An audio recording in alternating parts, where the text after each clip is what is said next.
Good morning everybody, it's Graham from Unearthed, and today we are going to do an unboxing and field testing of the Fisher F22 weatherproof metal detector with the 11-inch Fisher DD search coil on.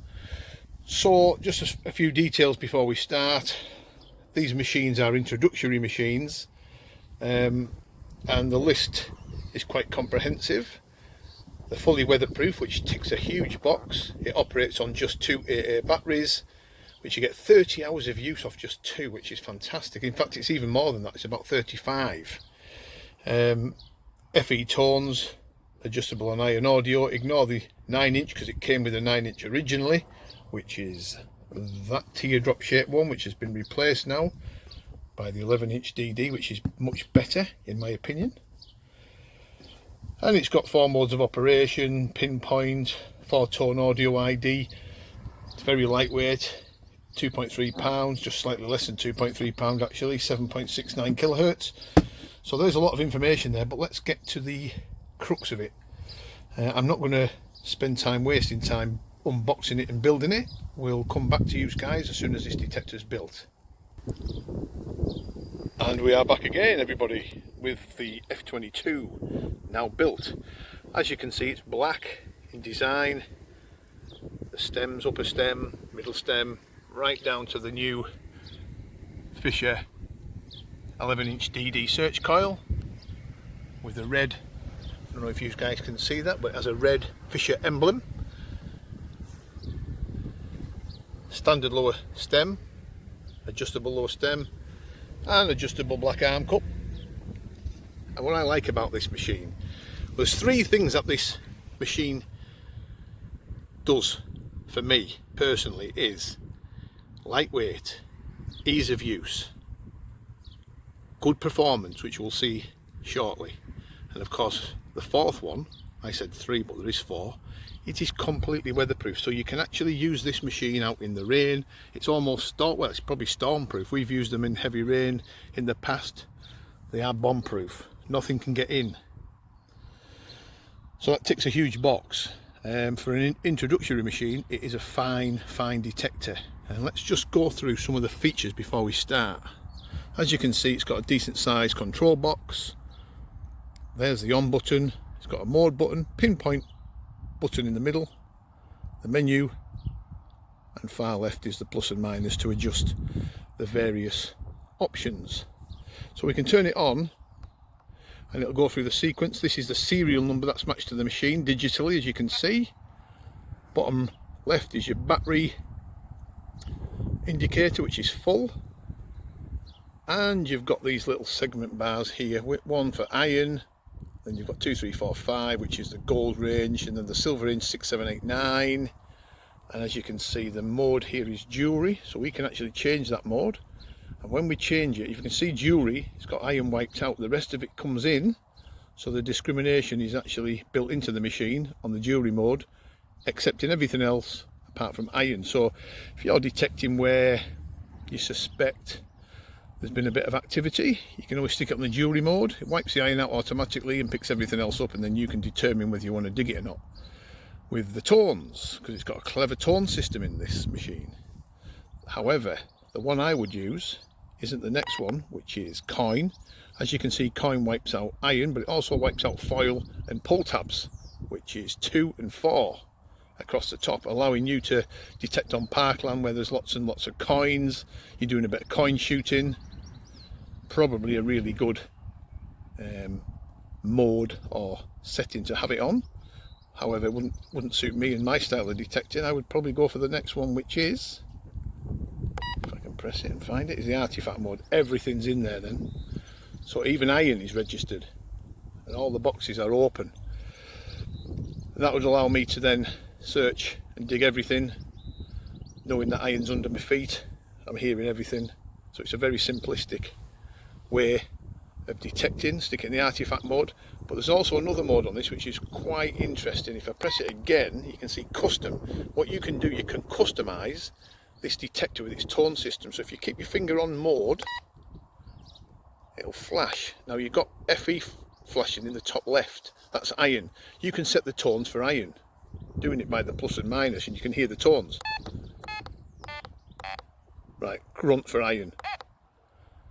And VCO, grunt for iron, I would keep it on that.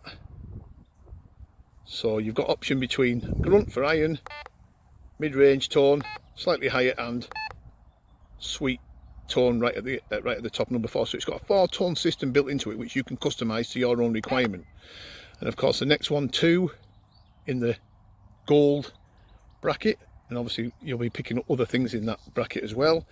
I would probably put it on 3, and again 3, and right across to number 5. This is only my preference, by the way.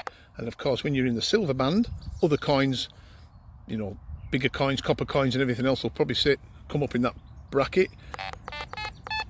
There you are, 4, right at the top, nice sweet tone. And as you can see, I'm altering this and customizing this tone system for my own requirement. There you go. So I've got a grunt for the iron, I've got mid to high tones in the gold section, and for the silver section box, which other things come into, I've got the top tone, which is number 4. Very, very clever. You can customize that to whatever you want. You can have it for mid tones for bronze and copper, high tones for gold, high tones for silver, low tones for iron. It's that sort of machine. Very, very clever little machine for its money. So there we go, folks. That's give you a bit of a rundown on its features. You've got a pinpointer in the middle, so when you go over a target, you hold that in, it'll give a high pitched tone. The higher that pitch is, you'll be directly on top of the target. What else have we got? So we've got the volume, which goes all the way up to 20,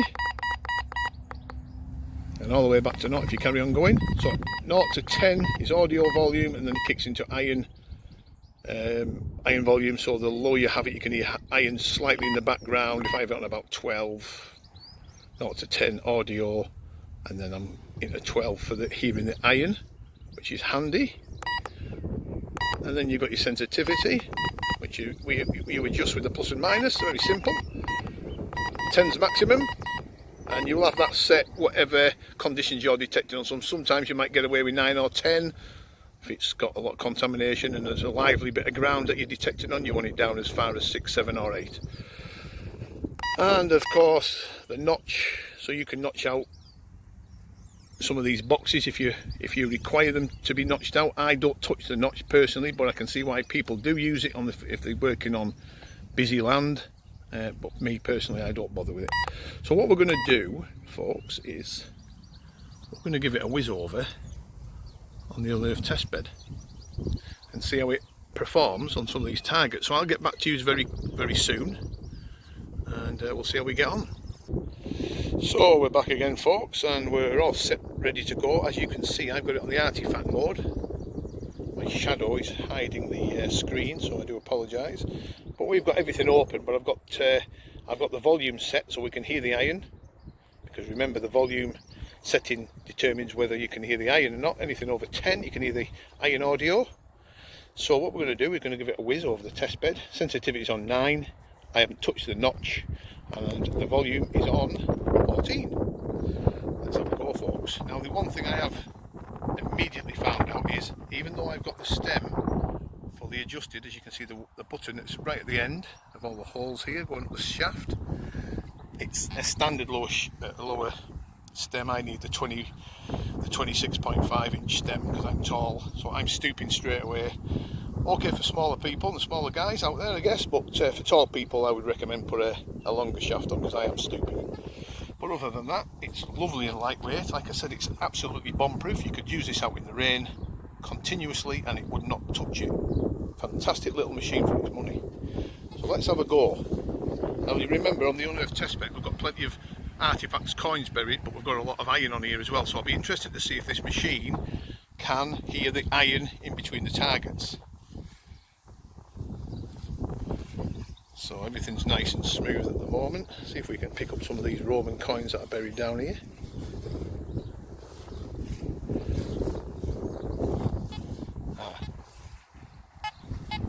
Here we have one. 45 on the screen, solid, not even moving. it's homed into that target very well. As I've moved 180 degrees, the numbers have slightly changed, but you would dig that all day long. So not a problem, down about 5 or 6 inches, that's all. Also, it's got a depth indicator on this machine. As you can see, the depth indicator flashes up, which is a nice little feature. So let's on to the next and see how we get on. Now then, iron. As you can see, top left, FE, it's all blacked out, as you can see. It says iron underneath, and it's registering iron, so it's down as low as 11 on the screen. So the iron nails, it's registering them, and sorting the iron out, not a problem. Lovely little indicator for iron. So you just ignore that, you can hear the low tones, and you just walk away onto the next target. So it deals with the iron really well. See if I can come up a little bit. Next, copper bracket this time, folks. Slightly higher numbers. Dealing with that, not a problem. Again, it's down 6-7 inches, but that's not a problem.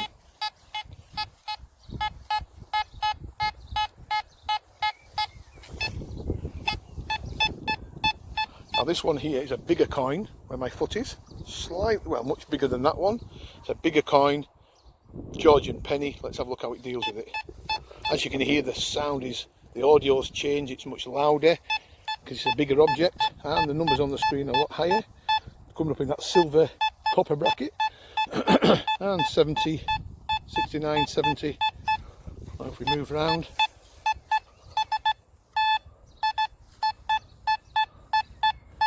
not a problem, having it all day long. And it's, you know, it's not as if it's deep down, but it registers it, not a problem, that particular coin, which you would expect with these machines. And of course, and I keep showing this, we've got the power lines right above us, and this machine is as stable as anything, no EMI whatsoever.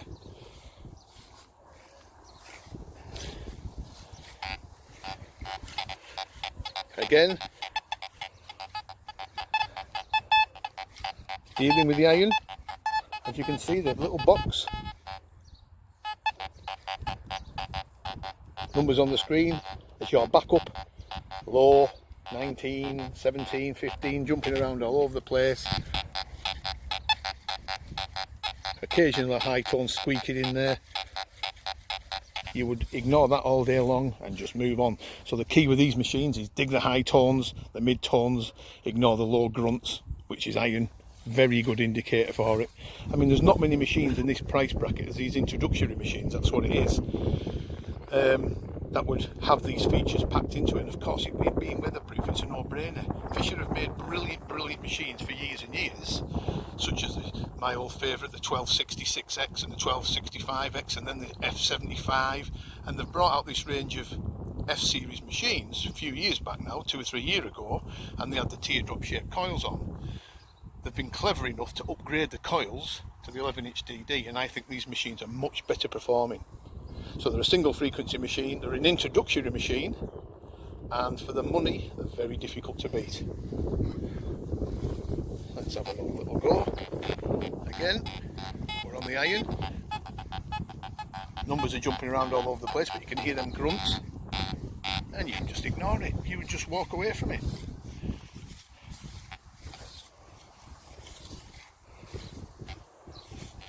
Again, it's registering the iron, you can hear it in the background.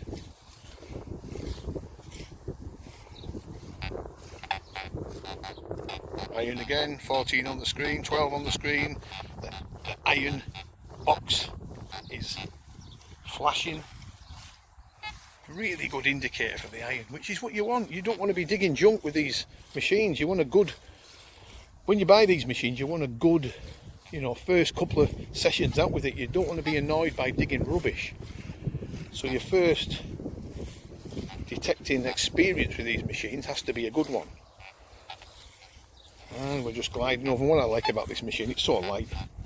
Again, it's dealing with the iron. Let's go and see if we can find some of these silver targets. And it's just popping away, registering the iron as low tones and low grunts, and you just ignore it.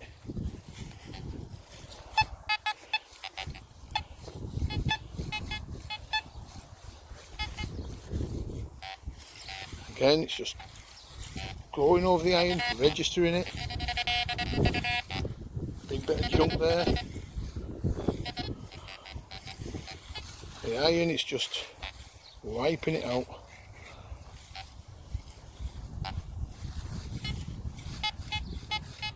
Now this one's an interesting one because it's a slightly deeper target than the rest. Excuse me. And you can hear that by the tone.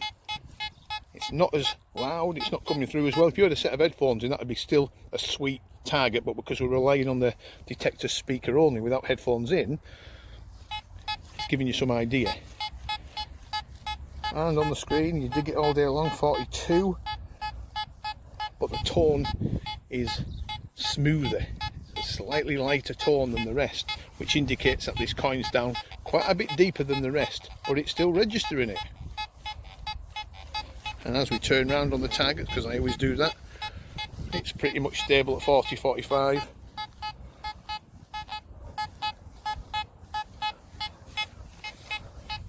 Not a problem for this machine.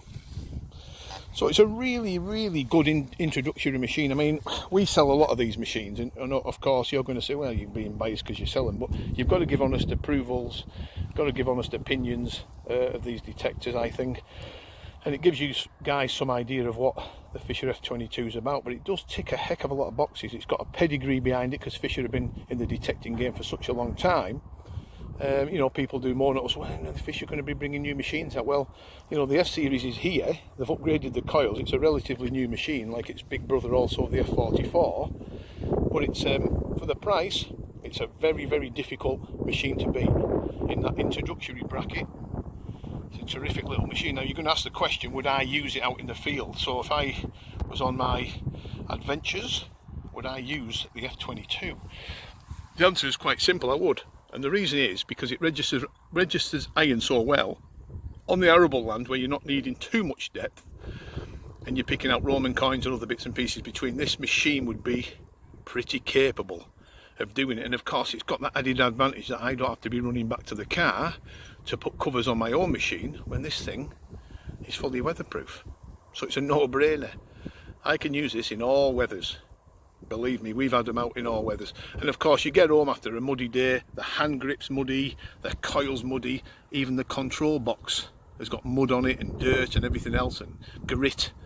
You just stick it on the floor, get your hose pipe out and hose it down, and it's back looking like new again. So you can hose these down as long as you've got, this is important for me to say, underneath here there's a little flap. If I can gently prise open that flap, there's where your headphones go, in this hole here.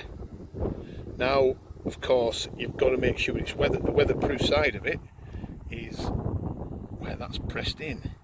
You've got your headphones in there, fine, that's fine, but if you're going to clean this with a hose pipe, take your headphones out, make sure that rubber grommet's in, happy days. Now the other thing, I'm going to turn this off actually, well I'll show you this guys. The other thing to remember is it only takes 2 AA batteries, and the batteries go in at the side, so there's a little cover and you slide the cover off very gently, as you can see. Cover comes off and you've got a little clip, you pull the clip up and boing, out comes the battery pod. I've got energizers in, as you can see, to put them back in. You just slide the pod in and you put the flap down, pressing it down with your thumb, and I'm going to very gently, you don't no need to force them and yank them out and everything else, just gently push that back in, as you can see. Beautiful. And that keeps it all nice and weatherproof. Just have a go at doing that a few times, guys. Get used to putting the batteries in and out and sliding this little cover on, and of course you've got the sealed part going into the control box from the coil. So it's a very, very good machine. These are starting to really catch on now in the UK, but to be honest with you, you don't see many people plugging them, promoting them in the UK, in Europe and America. They're pretty much out there and people are buying them and doing the business with them. But here in the UK, there's not many people I've seen on social media plugging the F22, which is a real shame. I think we have one guy, Mr. Dolman, in Norfolk, and he won't mind me saying this, he uses one of these and he does well with it. And I know he's found many groats and half groats and medieval pennies with this, so it just shows you the capabilities of the machine. They're really good. But of course, I think, personally, largely overlooked in the UK until now. But there she is, the F22. Feel free to leave a comment if you think that's been useful. Any more information, you can always leave a comment or contact us, or even have a look on the website where these machines are. Okay, I hope that has been of use. Keep watching, and the next detecting talk will be up soon, and the next detector review will be the F22's big brother, which is the F44. Okay, thank you very much for watching. Bye for now.